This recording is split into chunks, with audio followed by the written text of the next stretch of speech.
Hey guys, tonight we journey back over 1,000 years to a place of freezing fjords, longboats slick with seawater, and men with beards so dense they could probably shelter a small family of birds.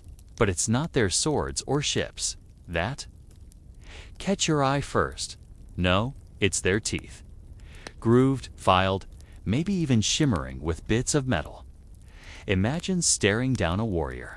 Smile glints like a knife in the moonlight. You're standing on a rocky shore in what is now coastal Norway. The wind lashes the water, tossing it against the wooden hulls pulled up on the pebbled beach. You tighten your cloak, one made of wool. Scratchy but warm, and peer at the group of men sharpening axes, grooming their hair with bone combs, and flashing one another grins filled with narrow grooves across their front teeth. That's not quite what you expected. You probably won't survive this era, not because of the battles, but because their dental trends alone could send you running back to your dentist in 22.5. So, before you get comfortable, take a moment to like the video and subscribe, but only if you genuinely enjoy what I do here. I'd love to hear where in the world you're listening from, and what time it is there. Drop your location and time in the comments. Now. Dim the lights, maybe turn on a fan for that soft background hum, and let's ease into tonight's journey. Together, the sand crunches beneath your worn leather boots as you follow the path inland. Around you, other figures move quietly through the mist, wrapped in furs, their breath trailing like ghosts. One man turns to look at you's long hair. Braided with beads, his nose slightly crooked from an old break, and his teeth filed into careful horizontal lines. You blink, then try not to stare. No, your eyes aren't deceiving you.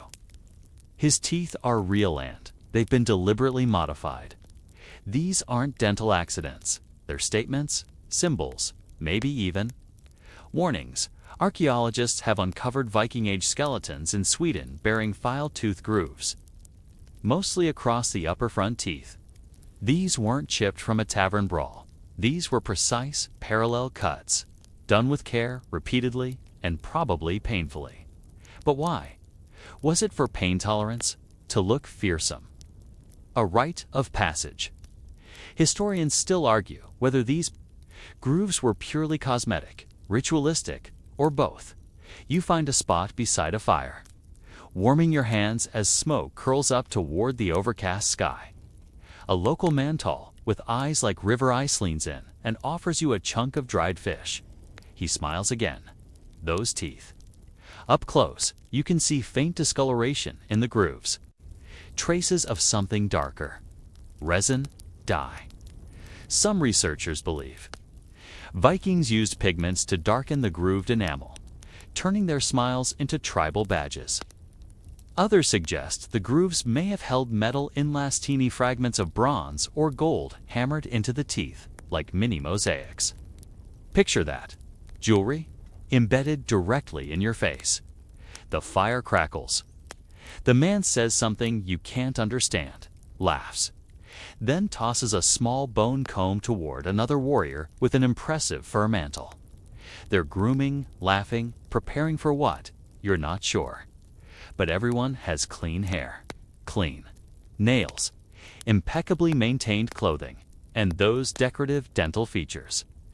This isn't the grubby, mud-caked Viking image from old movies. No horned helmets here, no snarling barbarians. These people care deeply about their appearance. They take pride in it, their teeth. Just another canvas as you rise and continue toward the settlement.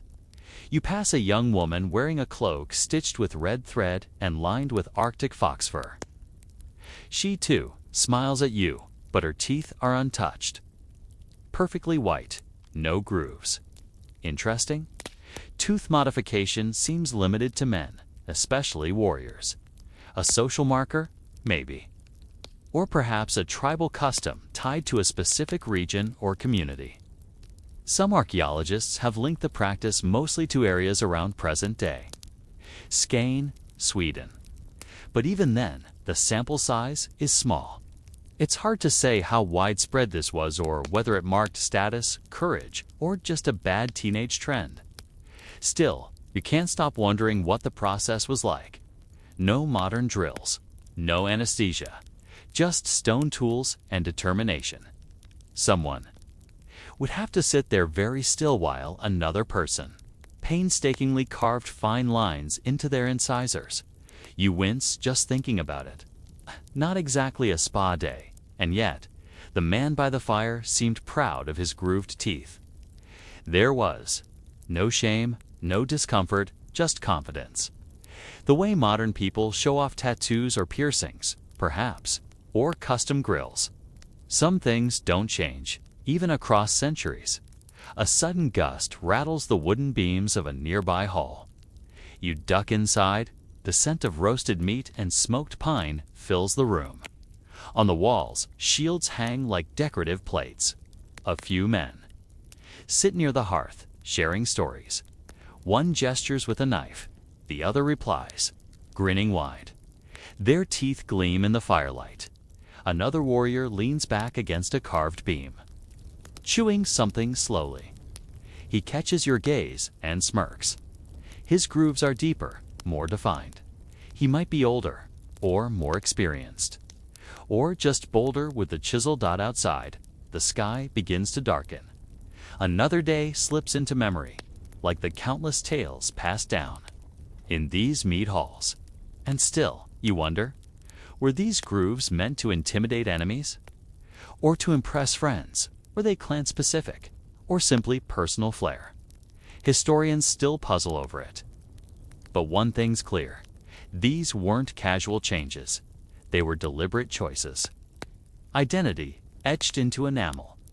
You step back out into the cold, the smell of pine wood lingering on your clothes. The wind howls across the cliffs again, and somewhere in the distance, a horn blows a low, echoing sound that ripples across the fjord. Another day in Viking land, and already you're learning that fashion is sharper here than you thought. Literally. You wake early, chilled and stiff, curled in a wool blanket near the longhouse's fire. The coals are mostly gray now, the faintest warmth still whispering from beneath the ash. Outside, the village is already stirring. You stretch, yawn, and remind yourself that you're not here on vacation. You're here to figure out what on earth made Viking men decide their front teeth should look like ornamental combs. Stepping into the morning fog, you follow the rhythmic sounds of scraping and tapping to the edge of the settlement, where two men crouch beside a flat slab of stone. One holds a short, curved blade more like a wood-carving tool than anything you'd expect at a dentist's. The other, he leans back calmly with his mouth open, as if this is just another chore before breakfast. The man with the blade begins carving. Slow, methodical, exact. You flinch. But the subject doesn't. Either he's incredibly brave, or they've figured out some numbing trick lost to time. Maybe both. This is your first up-close look at Viking tooth modification in action. Filed. Grooves aren't just for battle or bravado. They're treated like a ritual, carefully performed, almost artistic. And despite how wild it looks to modern eyes, the process seems almost respected. Not unlike tattooing. Archaeological finds from Viking-age cemeteries in Sweden and Denmark show horizontal grooves across upper front teeth, typically in male skeletons. The cuts vary in number and depth, suggesting different meanings or different levels of commitment. Some have just 2 grooves, others 5 or more. And the spacing is remarkably consistent. Someone practiced this. The fringe theory. Some say the grooves might have held pigment resin stained with charcoal or iron oxide, turning the lines dark for dramatic effect. Others believe tiny inlays of metal, like gold leaf or bronze flakes, could have been pressed into the grooves. Like crude jewelry, you pause at that thought. Gold in your teeth. Not crowns, like today's dental work, but slivers wedged into carved enamel. Talk about smiling through the pain. Your host, a wiry woman with quick eyes and a scar above one brow, hands you a small wooden cup of something bitter, mead, tea. You nod politely and sip. It tastes like pine and regret. She grins, showing perfectly normal teeth, and nods toward the two men still working. She says something in Old Norse you can't quite parse, but the tone is familiar. Admiration, maybe even flirtation. You get the sense that grooved teeth aren't just a warrior thing, like having the newest iPhone, but with considerably more blood involved. As you follow a path up toward the cliffs, the wind grows stronger. Below, longboats bob in the water, their carved dragon prows gleaming with salt. You pause for a moment, imagining what it would have felt like to be a raider standing at the bow of a boat, teeth filed and gleaming, shouting as you surged toward the English coast. Would your enemies have noticed? Probably, especially if the sun caught those grooves just right.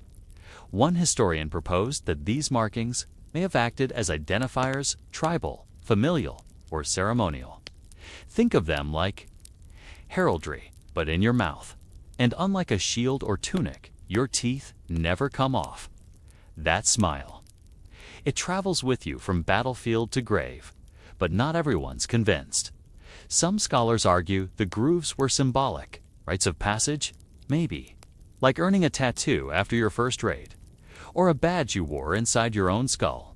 Others think they might have represented ranks like stripes on a uniform. Historians still argue whether Viking tooth modifications were fashion, ritual, intimidation, or a mix of all three. You pass a smaller group near a stone outcropping. They've built a kind of shrine, animal bones arranged in a circle, with carved runes set into the surrounding rocks. Offerings of bread, berries, even what looks like a small comb have been placed at the center. You notice something else, a tiny bronze fragment resting atop a skull. It glints in the sun. You lean closer and realize it's not part of the offering needs embedded in the skull's front teeth. This person took the secret of metallic inlays to the grave. Some researchers have speculated that filing grooves allowed for these embellishments, but with centuries of decomposition, it's hard to know how long anything would have lasted in enamel. Still, the idea that someone wanted to be buried with decorative teeth tells you just how important it must have been further up the hill. A bearded man in a patched fur tunic calls out. He gestures to a small table where various tools are laid out. Hooks, files, knives, tweezers. You recognize a few from your earlier observation. These are grooming tools, repurposed for both beauty and bravado. You sit beside him and watch as he sharpens a blade with slow, deliberate motions. He grins and taps his own teeth, nodding with pride. You point to the files. He picks one up, turns it over, and mimics carving a line across his front teeth, then mimes spitting something out. You realize he's talking about the pain. He winces, dramatically, then laughs. Another warrior nearby chuckles too. They're joking about it, swapping tooth-filing stories like barbers swapping haircut disasters. Apparently, pain is part of the fun, or at least part of the proof. No anesthesia. Remember? Just grit and glory. It's here you notice something else, a small vial of dark paste. The man dips a wooden pick into it and runs it across his grooves. Instantly, the lines darken, accentuating the patterns. It's like eyeliner, but for your incisors. Could this be what those pigments were for? Did they reapply the dye regularly, like brushing with charcoal? Did different colors mean different things? Or maybe it was just about contrast. A brighter grin, a sharper smile. You ask a question in your best attempt at Old Norse. The man replies with something long, then motions to the vial again. Then, with exaggerated flair, he points to the sky, draws an invisible line down his chest, and flexes. You get the message. This wasn't just dental art. It was power, personality, maybe even divine favor. Filed teeth could show devotion to a god or mark a bond to a clan. But more than anything, they showed commitment. No one files bone without a reason. You thank him, rise, and turn back toward the village as clouds gather on the horizon. Rain's coming. But your mind is elsewhere, chewing on the idea that somewhere in this community there was a person brave, enough to hammer gold into a friend's mouth and call it style. And the best part? It worked. You shelter beneath the overhanging eaves of a longhouse as the first drops of rain begin to fall fat. Cold and sharp smelling like distant ice, the village shifts to indoor rhythms. Wood smoke thickens. Doors thud shut. You follow a man carrying a bundle of deer, hides through a low doorway into a room so dim it takes your eyes a moment to adjust. Inside, the scent is heady fermented fish, damp wool, smoke, and something like beeswax. Across the hearth, a younger warrior sits cross-legged on the floor, sharpening a blade. His beard is braided, and hanging from his belt are small tools, tweezers, a pick, a curved blade, even a mirror made from polished metal. A personal grooming set, compact and well-used.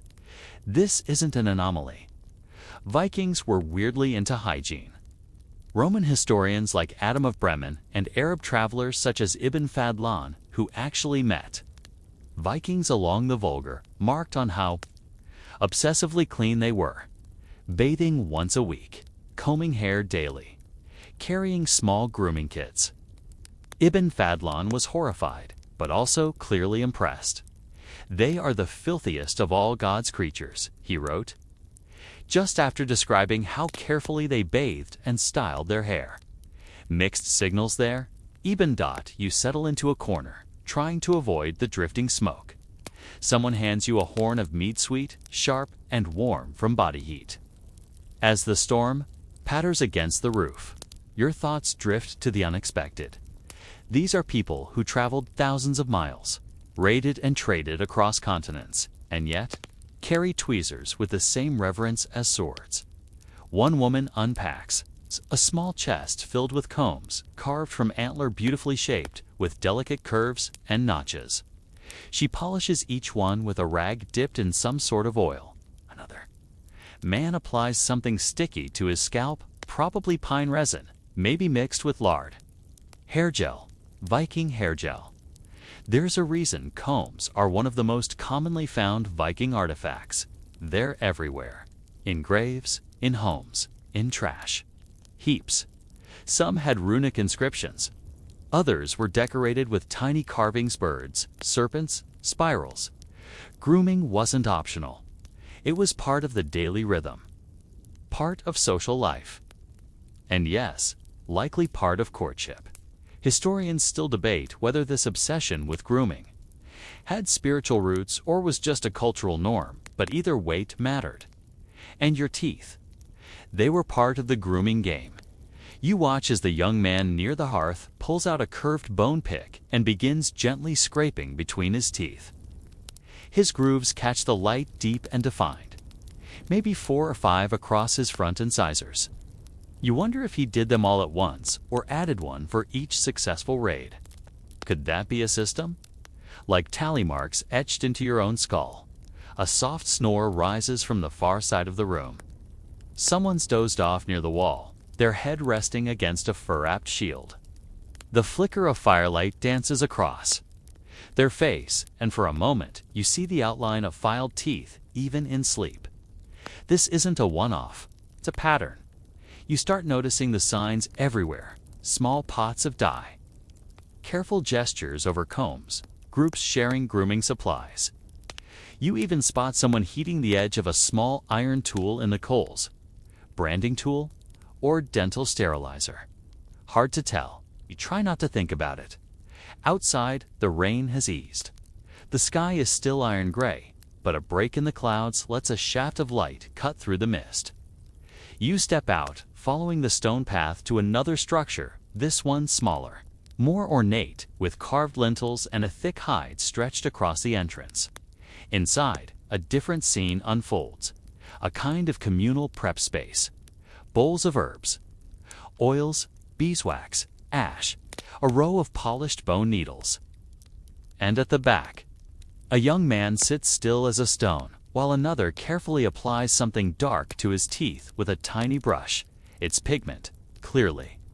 A mixture of resin and dye painted into the grooves to make them stand out. You watch as the liquid settles into the lines, darkening them like ink in a carving. The man rises, rinses his mouth with some kind of herbal infusion, and checks his smile in a chunk of obsidian held like a mirror. Satisfied, he nods. You can't help but think of modern trends. The way people whiten their teeth. Get grills, add diamonds, bleach, veneer, bedazzle. It's all the same impulse. Declare who you are without speaking. Only here, in this time, it's done with bone tools, crushed berries, and probably a good dose of bravery. The master at the back, older wiry hands, steady calls you over and motions toward a small wooden plank. He opens a pouch and reveals slivers of bronze, thin, flexible, almost foil-like. He places one on your palm. It's featherlight. Then he points to a carved skull set beside him, the teeth still perfectly grooved. With practiced movements, he shows you how the metal might have been pressed into those lines, adhering with resin or pine tar. You hold your breath as he mimics the pressing motion. The bronze flake fits neatly into the groove.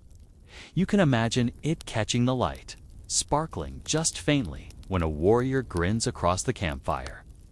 Beautiful, terrifying, utterly unforgettable. But scholars disagree here too. Some argue there's no surviving physical evidence of actual metal inlays found intact on Viking skeletons. Others believe any organic adhesives used would have broken down centuries ago. So the traces we see now may be echoes, not proof. Still, the idea lingers. You thank the craftsman and step back into the open air, breathing deeply as smoke, rain, and pine blend into something sharp and comforting. Nearby, two men test the draw of their bows while gossiping in low tones. One of them grins after a particularly sharp quip, and you notice his grooves are asymmetrical, intentional, or a mistake. Maybe even Viking fashion allowed for personal flair. You sit beside a fire.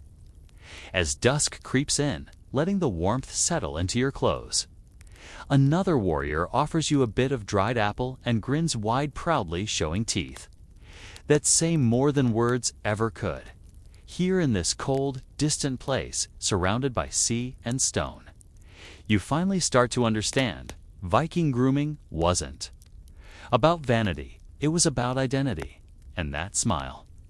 That was your introduction, your warning, and your legend.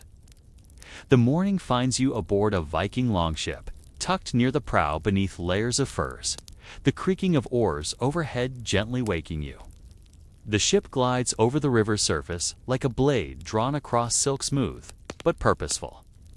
You sit up, bones stiff, breath-forming clouds in the chill air. Around you, warriors mutter in low voices, some adjusting their cloaks, others chewing quietly on strips of dried meat. But it's their teeth you find yourself glancing at again, almost automatically. You're not the only one on board who notices. Seated across from you is a man with notably plain teeth. No grooves, no pigment. He avoids smiling, looks downward when others bear their modified grins. There's an unspoken hierarchy here, one not defined solely by weapons or scars, but by the decorations embedded in enamel. You're on a trade expedition this time. Not a raid, though. It's not always easy to tell the difference in this era. The longship is headed inland, eastward, along rivers that wind through forests and plains. The plan: reach the trading routes that lead toward the lands of the Rus, and, eventually, the Muslim caliphates. Yes, this Viking world is global, and these grooved teeth, they're about to get some strange looks. A few days pass like this, rowing, setting up camp, making minor trades with cautious locals. The nights are colder now, the rivers darker. But eventually, you reach a trading station, a muddy port. bustling with activity. Furs, amber. Weapons, and in the middle of it all, a group of Arab traders, dressed in linen robes and speaking in a fluid, rhythmic tongue. You hang back, observing. The Vikings speak in halting terms, bartering, gesturing, laughing in that sharp, barked way that always sounds a bit too loud. And then there it is. One of the Vikings flashes a grin at a trader, showing off his grooves with pride. The Arab man blinks, takes a small step back. His expression is somewhere between fascination and discomfort.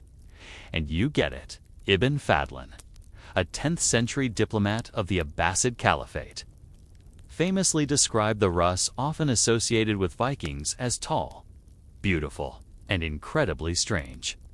He praised their physicality, but was disturbed by their customs, especially their hygiene rituals and public behavior. Filed teeth weren't mentioned directly, but considering how graphic his other descriptions were, you'd imagine they made an impression. One trader slightly older, with henned beard and gold-threaded sleeves, gestures for one of the Viking warriors to come closer.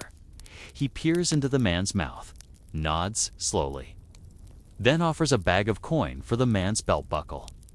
Instead, it's hard to tell what he thinks of the groove's respect. Revulsion.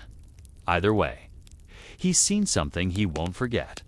Historians still debate whether these Viking dental practices influenced any cross-cultural trends. Some suggest there might have been a kind of mutual curiosity. Vikings shocked by Islamic dental hygiene, which included early versions of toothbrushes, and Arab traders baffled by Norsemen carving art into their incisors. You wander through the market with the warriors, passing through stalls filled with spices, ivory combs, glass, beads, and bolts of silk that shimmer like oil in water. You see a young Viking holding up a curved blade, admiring its reflection. For a moment, he bares his teeth in the polished metal, checking his grooves. He adjusts his cloak, fixes his hair, and flashes the mirror another grin. Vanity knows no borders. Later that night, camp is made along the riverside. Fires flicker like stars scattered across the dark shoreline. You sit near a group of warriors, comparing loot, and inevitably smiles. One pulls out a scrap of cloth. Inside is a tiny vial of what looks like powdered charcoal. Another removes a thin brush carved from reed. They mix the powder with a sticky resin and begin reapplying the pigment into their tooth grooves, like reapplying war paint or touching up eyeliner before a night out. There's a ritual feel to it. Everyone watches, waiting their turn. You notice something new tonight. Some grooves glow faintly red in the firelight. A different dye, maybe. Or a new kind of resin. One warrior explains in heavily accented gestures that the pigment was traded from far to the south. That it's for brave men, he says, thumping his chest. Whether it actually enhances bravery or just makes you look the part is unclear. But everyone nods solemnly. Even in this mobile, flexible culture of raiders turned merchants, appearance matters. It always matters. Some scholars speculate that Vikings, like many warrior cultures, had unspoken codes about self-presentation. From beards to arm rings, tunic patterns to teeth, everything had a purpose. Everything signaled something. You turn your attention to an older man sitting just beyond the fire. His face is lined, his beard streaked with gray, and when he smiles only half his upper teeth remain, but of those that do, the grooves are deep and dark. Faded now, but unmistakable. The others glance at him with a subtle reverence. He doesn't speak much, but when he does, everyone listens. His teeth are a record proof that once, long ago, he stood at the front of the boat, flashing a grin that shimmered like iron dot. As the fire dies down and the night deepens, you wrap yourself tighter in your cloak and lean back against your travel pack. Somewhere nearby, someone's filing something softly, maybe wood, maybe teeth. The rhythmic scrape fades into the hum of insects and the lap of the water, and you can't help but marvel. These rivers have carried not just goods, but grooming. habits, body art, and wild stories about men who wore their courage in their smiles. The morning light filters through the smoke-stained windows of the hall, casting long shadows across the wooden benches and the carved dragon heads that adorn the rafters.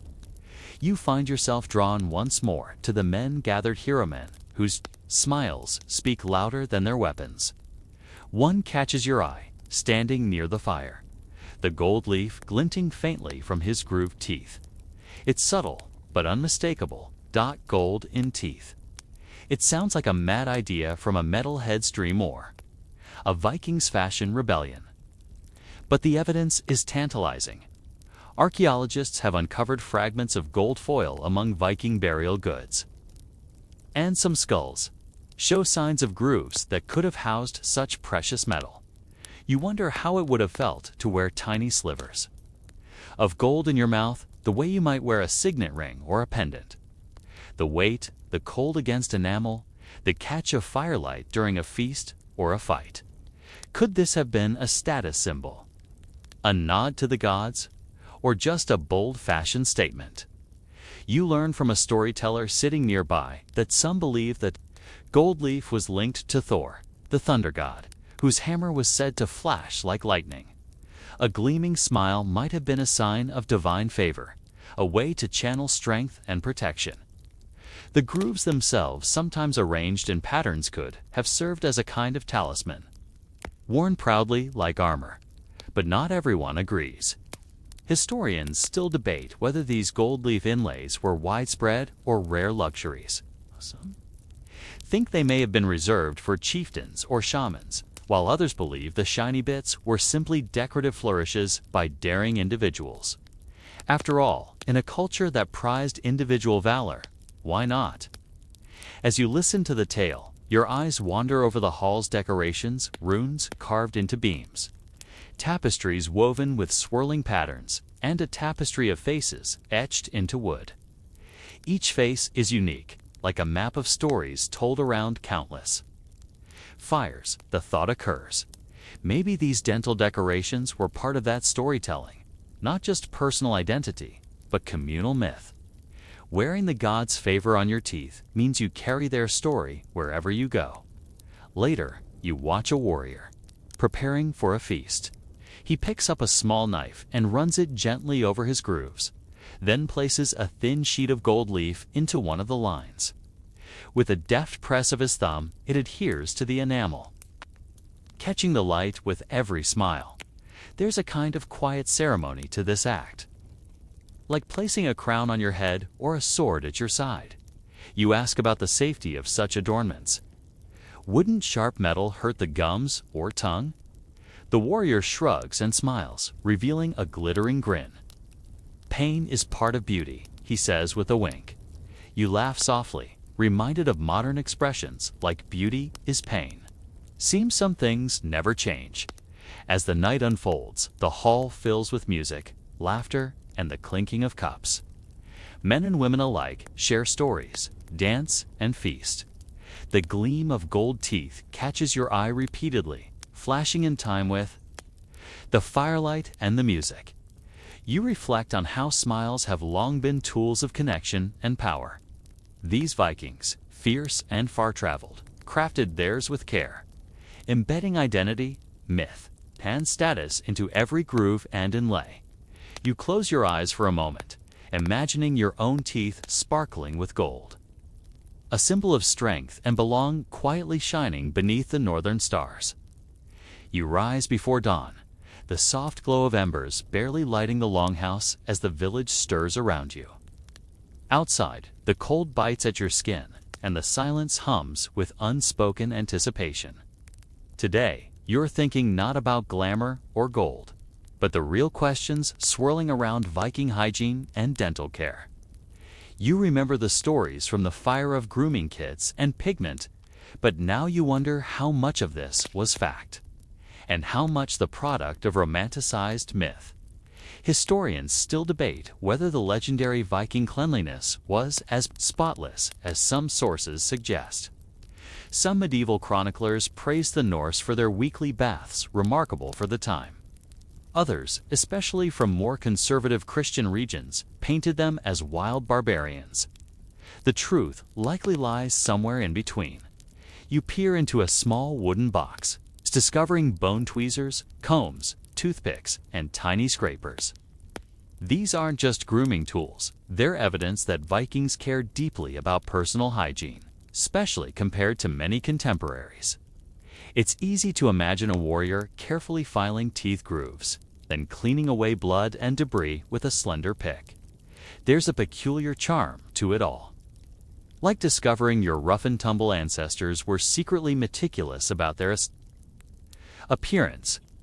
It's as if the famous brutality masks a quieter devotion to order, ritual, and self-expression.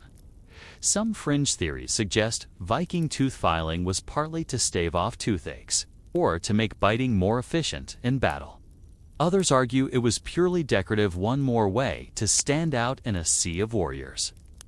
The lack of consistent archaeological evidence leaves plenty of room for argument. As you wander through the village, you pass a healer's hut walls lined with herbs, roots, and dried flowers. A weathered woman tends a boiling pot, her fingers deftly preparing poultices. She smiles and nods when you ask about dental pain. "Sometimes we use willow bark," she says, "for the ache." You catch a faint scent of something bitter and sweet nature's aspirin, perhaps. You watch as she mixes a paste charcoal. Ash, resin to apply to the teeth, perhaps as an early toothpaste or stain remover. A practical touch amid the ritualistic. You realize the Viking approach to grooming wasn't all about showmanship. It balanced aesthetics, health, and maybe even a bit of superstition. You recall the grooves again. Those neat lines cut into enamel, sometimes pigmented, sometimes gold-adorned. More than just a fashion statement, they were a statement of identity, health, and belonging. As you walk back toward the longhouse, the sun breaks through the clouds, casting a soft golden light on the wooden beams. You smile, imagining the blend of myth and reality that shaped these ancient smiles, equal parts courage, care, and mystery. You find yourself aboard a cramped longship again, the scent of salt, sweat, and fish thick in the air. The rhythmic splash of oars slicing through cold water sets a steady beat, matching the quickening pulse of your thoughts. Somewhere nearby, a warrior winces and touches his jaw. Teeth can be a cruel business on the open sea. Toothache on a longboat is no joke. Far from modern dentistry, Vikings faced it with whatever remedies and resilience they had. The sea air doesn't help. Damp, salty, and filled with smoke from constant fires to keep warm. You imagine the discomfort, nagging pain in the grooved teeth, which may have exposed more sensitive dentin. Historians still argue whether tooth filing increased risk of infections or if Vikings had clever ways to counteract it. Among the crew, you spot a man carefully chewing on a stick, a primitive toothpick that's been fashioned into a thin point. A small vessel nearby holds an herbal infusion, maybe willow bark or licorice roots to soothe aches. It's an early painkiller, nature's quiet whisper against the storm. Despite the hardship, grooming tools are everywhere: tweezers, combs, and small knives laid out even in the tight confines of the ship. These are not mere luxuries, but essentials for maintaining appearance and health on long voyages. One warrior offers you a sharp smile, grooves darkened by pigment and catching the muted light of dawn. You notice a small scar near his gum line, a likely remnant of a dental infection. Yet he grins wider, unabashed. It's not just survival, it's pride. Even when toothaches strike, the modifications stay, marking identity and belonging. You watch the horizon where sky meets water, thinking about how these smiles have braved countless storms, battles, and long nights under the stars. And as the waves gently rock the ship, you realize Viking teeth were more than fashion. They were resilience, etched in enamel and spirit. The cold morning fog clings to the village as you wander through narrow pathways lined with wooden huts. Each doorway tells a story: woven baskets, drying fish, flickering hearth fires. Your attention is drawn to a group of children playing near a well. Their laughter is bright, their teeth starkly natural and untouched by grooves. It's a reminder that these dental modifications were a rite of passage. Reserved for adulthood, you find a circle of elders gathered by a fire pit, their faces worn and wise. One reaches into a leather pouch and pulls out a small bone chisel, explaining through gestures and broken words the tradition of tooth filing. It's a ceremony, he indicates. Something done once you've proven yourself after your first raid, or maybe a successful hunt. The ritual is both painful and transformative. Blood mingles with resin and charcoal as lines are carefully carved into enamel. Painful, yes, but a badge of honor that says you belong. You remember your own teeth, smooth and unmarked, and wonder if this was why you always felt a little like an outsider here. Historians still argue over the precise timing and symbolism of the procedure.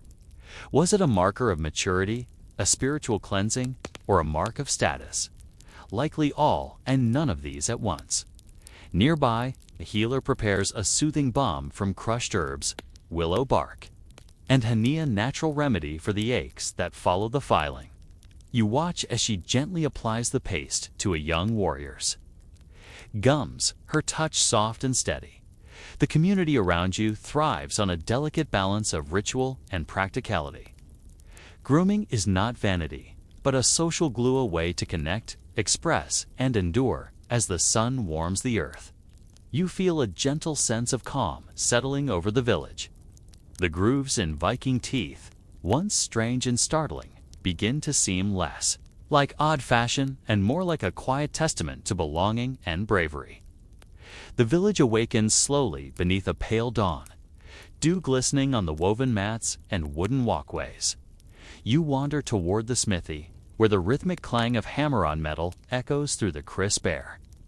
Here, amidst the sparks and smoke, you find a different kind of artistry, one that might explain how Vikings crafted the tools for their unique dental fashions. A burly smith, suit smudged and broad-shouldered, lifts a slender piece of bronze from the anvil. It's thin, almost delicate, shaped with precise grooves and curves. This could be a dental toolan instrument for filing or even inlaying metal into teeth. You watch as he works the metal, the sharp edges catching the light, turning from a rough scrap to a polished tool fit for intricate work. The craftsmanship is meticulous, the kind that requires patience and a steady hand. You imagine the long hours spent perfecting these tools, understanding that the men who wielded them weren't just warriors, they were artisans of their own bodies. The smith speaks in clipped words, but his gestures explain that these tools were rare and valued. Only the brave, or those of status, would dare to use them. Nearby, a group of younger men practice carving wood with similar tools, their laughter light but focused. It's a reminder that mastery of these implements was part of their identity, passed down like sword skills or battle tactics. Historians still debate how widely such metal dental tools were used. Some suggest that stone or bone implements were more common, with metal reserved for finer work or wealthier individuals. Others argue that the trade routes brought new materials and techniques, spreading innovations quickly across Viking communities. You can't help but think of the irony. The same tools that forged weapons and ships were also used to shape something as personal and permanent as teeth. As the day stretches on, the smithy quiets and you step back into the sunlit village. The tools of transformation rest silently now, but their legacy is etched into every grooved smile you've seen. A smile is more than teeth, it's history hammered, filed, and polished into place. You find yourself near the village's gathering place, where a storyteller's voice rises and falls like the waves outside the fjord. His tales weave the deeds of gods and men, battles and blessings, and unexpectedly, the peculiar charm of grooved teeth. He describes a legend of a warrior named Hraf, whose teeth were carved with runes that gleamed in battle. The grooves, imbued with magic, supposedly granted him strength and protection. His smile was his armor, his identity, his story told without words. You realize how closely these dental modifications were tied to Viking spirituality. Teeth were more than practical tools, they were sacred, powerful symbols. But historians still debate how literal these tales are. Did Vikings truly believe in magical teeth? Or were these stories a way to explain and honor the rituals of their ancestors? Nearby, a young woman brushes her own teeth with a twig, careful and precise. She smiles knowingly, as if sharing a secret across time. You feel the connection between past and present, between myth and reality. And as the fires crackle and the stars begin to shine, you sense that the story of Viking teeth is as enduring as the smiles they shaped. You rise early again, the chill in the air sharper, the village quieter as most still sleep beneath thick furs. You wander toward a small enclosure where a group of young warriors train, their wooden swords clacking softly. Between bouts, they inspect each other's teeth, joking and pointing at the grooves, as if the patterns themselves tell a secret story. The ritual of tooth filing is a rite of passage, a symbol of entering manhood and battle readiness. It marks a transformation like donning armor, but more personal, more permanent. You feel a quiet reverence for the bravery it takes to carve into one's own body. A reminder of the Vikings' rugged code of honor. One warrior explains, with a grin, that the grooves were believed to bring courage and fierceness, almost like wearing the marks of a bear or wolf. This idea echoes the animal symbolism common in Norse culture, where shapeshifting and spiritual beasts were frequent themes.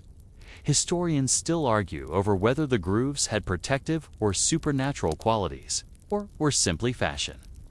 Either way, the practice connects deeply to identity, culture, and the warrior's world. Nearby, a healer prepares a salve made from herbs and ash, used to soothe the gums after filing. The balance of pain and healing, ritual and care, seems at the heart of this tradition. As you watch the sun rise higher, you understand that Viking tooth fashion was more than decoration. It was a lived experience woven into the very fabric of their lives, stories, and beliefs. You follow a winding path to a burial mound, the earth rising softly above ancient secrets. Archaeologists have uncovered graves here, revealing skeletons with the telltale grooved teeth. The silent bones speak volumes about the lives once lived to battles fought, the status earned, the identity carved into enamel and bone. Some graves hold simple warriors, others chieftains with ornate weapons and jewelry. The presence of grooved teeth in both suggests the practice wasn't confined to one class. It was widespread, part of a shared cultural language. One skull shows signs of healing around the grooves, evidence that tooth filing wasn't always fatal or immediately harmful. People survived the process, bearing their marks proudly for years. Historians still debate whether these dental modifications had spiritual significance in death. The grooves helped guide the soul or offered protection beyond life. Nearby, a slow stream murmurs, and the wind carries faint whispers of ancient songs. You feel the weight of time pressing softly, connecting past and present. This is more than fashion. It's legacy. You walk through a marketplace filled with merchants from across the known world, the sense of spices and leather mingling in the air. Here, the Viking influence mingles with exotic goods and customs, creating a melting pot of ideas and, perhaps, dental fashions. You spot a merchant from the east, displaying teeth polished with unusual powders, while a Norse trader showcases his grooved smile adorned with dark pigments. There's an exchange not just of goods, but of styles, tastes, and maybe even dental techniques. Some scholars suggest that Viking dental modifications influenced or were influenced by contacts with other cultures from the Celts to the Byzantines, and even the far-reaching Islamic world. This cultural cross-pollination could explain some variations in tooth decoration found across Viking settlements. Historians still debate how much of this was intentional cultural exchange versus coincidence. But it's clear that Vikings weren't isolated islanders. They were participants in a vast, interconnected world. As you watch the crowd, you think about the teeth that carry stories across seas and centuries, a silent testimony to the movement of people, ideas, and identities. The soft glow of twilight settles over the village as you sit by the hearth, the flickering flames casting playful shadows. Your thoughts drift to the personal stories behind the grooved teeth, the choices, pains, and pride that accompanied each carving. You imagine a young Viking, nervously biting down as the bone tool scrapes enamel, feeling the sting but knowing the importance of this transformation. The ritual marking their passage from youth to warrior. Nearby, a woman adjusts her own smile, tracing the faint lines still visible from years ago. For some, the grooves faded. For others, they remained a lifelong signature. There's humor here, to the occasional mishap, the uneven line, the friend who laughed so hard their inlay cracked. Vikings were human after all, with imperfections and stories as colorful as their myths. Historians still ponder the emotional weight of these practices, how they shaped community, identity, and even self-esteem in a culture often seen through the lens of violence and conquest. You settle deeper into the fire's warmth, the stories wrapping around you like a soft blanket. The sun dips low beyond the fjords, bathing the landscape in a mellow amber. You sit quietly, reflecting on the journey of Viking teeth from the humble river villages to the grand halls and distant trade ports. Each groove, each pigment trace, each gold leaf fragment carries a story woven through time. You think about the courage it took to carve into your own smile, the pride in wearing a mark that said, "I belong here. I am brave. I am Viking." You recall the delicate artistry of the smiths, the ritual care of the healers, the whispered legends of magical teeth. Historians continue to debate the meanings and extent of these practices. But the enduring image is clear. Viking teeth were more than mere fashion. They were identity, spirituality, and resilience carved into the very bones of a culture that shaped history. As night settles, the crackle of the dying fire blends with the gentle hum of the wind. You feel a quiet connection across centuries, a shared human desire to express who we are in the smallest, most unexpected ways. Now, as you prepare to rest, let your mind ease into the soft rhythms of history's heartbeat. Word count? 1,070 wind-down stories have carried you gently through the world of Vikings. Their lives etched not just in sagas, but in the smiles they wore. Imagine the quiet fires, the whispered legends, the steady hands carving identity one groove at a time. As the day fades, so does the sharpness of those ancient tools, replaced by a peaceful stillness. Feel the calm settling in, the slow pulse of time weaving past and present. Rest now, knowing that every smile, every mark, every whispered tale lives on, not just in history books, but in the quiet moments before sleep. Let your breath slow, your muscles soften, and your mind drift, cradled by the gentle echo of Viking laughter, strength, and spirit. Sweet dreams, friend, until our next journey together.